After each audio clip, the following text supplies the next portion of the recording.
I had hyperplastic left heart syndrome, and that means when I was being developed as a baby in my mom's stomach, the left half of my heart didn't develop as much as it should have. Okay. He was diagnosed with a congenital heart defect when I was 6 months pregnant with him, and we were scared and worried about what that was going to mean for our little baby.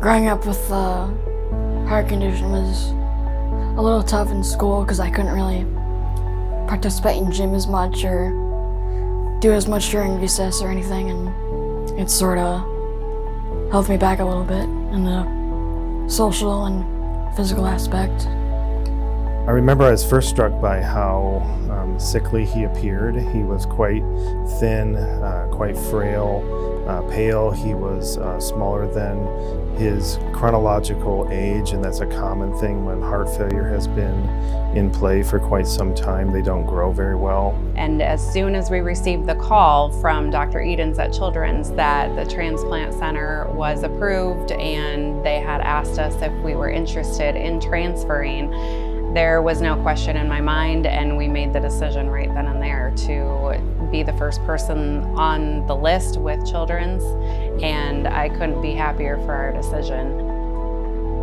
Dr. Edens called me directly, was very calm, and said we found a heart for Blake.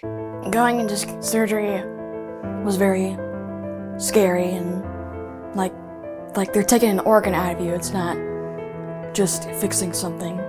One thing that people don't realize and maybe think about going into that is this is a major surgery. Am I going to see my child again after they go through those operating room doors? You're just trusting that it's going to be a good match, it's going to work out. And he ended up being in surgery for about 13 hours, and it was definitely the longest 13 hours of our life. It didn't become real to me until they came back to the waiting room and said that they had gotten the first heartbeats.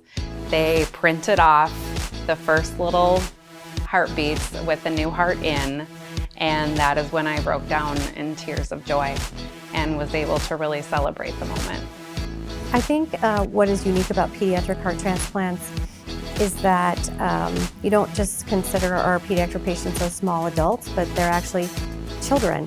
And children's care is very different from adult care.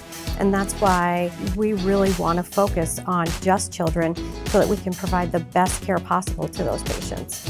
Because of the sheer volume, a lot of times the adult hospitals are more swayed towards taking care of adults, and so that's what their focus is. Whereas this is actually really truly a children's hospital, functions like a children's hospital.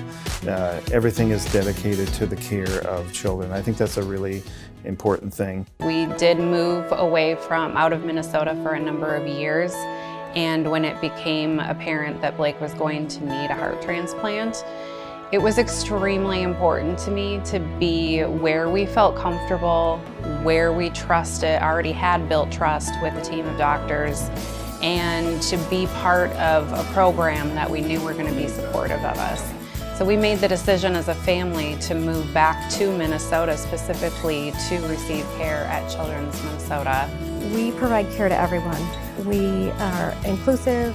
We want to make sure everyone feels comfortable here and that everyone is able to receive the exact same care. They care about, the families, and they care about making everything comfortable. They know that the real healing happens once you're in your own home and familiar situations, and that's their goal, to get you there. I just want to say thanks to the whole transplant team and all their doctors and nurses and all their help, and thank you.